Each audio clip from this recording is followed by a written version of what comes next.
When administering a local anesthetic, it's important to make sure that your patient is lying in a supine position in order to reduce the likelihood of syncope. Patients about to receive an intraoral injection are often anxious, and if they're sitting upright, there's a chance they'll faint. Topical anesthetic may be placed prior to any injection. It should remove the initial sensation of needle penetration and therefore may be of value. If used, you should allow a few minutes for onset of action. The sensation of needle penetration is also reduced by the retraction of soft tissue such that the mucosa is taut. With all the mandibular techniques, it is preferable to use a 25 gauge long needle. The 25 gauge is preferable to the narrower gauges for two reasons. First, aspiration results are most reliable with this gauge. Secondly, there's less deflection, an important characteristic for a deep block. Studies have shown that patients cannot differentiate among the 25, 27, or 30 gauge, so there is no advantage in using the narrower gauges. The primary goal of all of the mandibular blocks is anesthesia of the inferior alveolar nerve, which innervates the pulps of the mandibular teeth on that side, as well as the buccal periodontium anterior to the first molar. For each of the three techniques we'll describe, this goal is accomplished by depositing anesthetic within the pterygomandibular space. This space is bounded laterally by the ramus of the mandible, medially and inferiorly by the medial pterygoid muscle, superiorly by the lateral pterygoid muscle, posteriorly by the parotid gland, and anteriorly by the thin buccinator muscle. This anatomical space contains the inferior alveolar nerve as well as the lingual nerve, which is usually also anesthetized by these techniques. It also contains the inferior alveolar artery and vein and the sphenomandibular ligament. With all the techniques, it's best to begin by palpating the intraoral landmarks, which to an extent are similar. There are several reasons why mandibular blocks sometimes fail. Incorrect technique is one. Inflamed or infected tissue is another.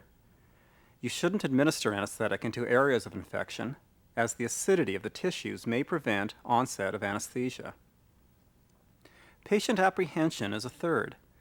When patients are anxious, they may interpret routine tactile sensation as pain. You can reduce patient anxiety by either non-pharmacologic or pharmacologic means. Another reason why mandibular blocks fail is intravascular injection. Injecting directly into a blood vessel can lead to a number of toxic events and will also take the local anesthetic away from its site of action. One last reason why mandibular blocks fail is anatomical variability and accessory innervation. In spite of correct technique, a variation in the normal anatomy may preclude successful anesthesia. For example, the flare of the ramus may be greater than normal, or the mandibular foramen may be positioned higher than usual. Accessory innervation may also be present. This may be the reason we sometimes find residual sensation even if all of the subjective signs of anesthesia, such as a numb lip, are present. Accessory innervation may originate from several sources. The inferior alveolar nerve may give off branches anywhere following its exit from foramen ovale.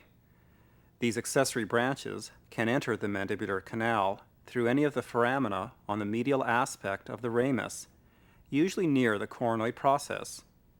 This particular route often innervates the second and third molars. Other sources are branches which travel with the nerve to mylohyoid, which often innervate the teeth anterior to the molars.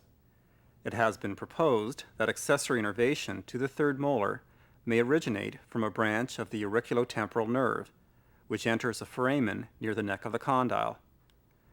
Branches may accompany the lingual or buccal nerves, and the routine blockade of these nerves should result in profound anesthesia. How is residual sensation due to accessory innervation treated? The key is to deposit local anesthetic such that it lies proximal to where the accessory branch rejoins the main trunk of the mandibular branch of the trigeminal nerve. This means that techniques which bring the anesthetic more superior or deeper should be more successful.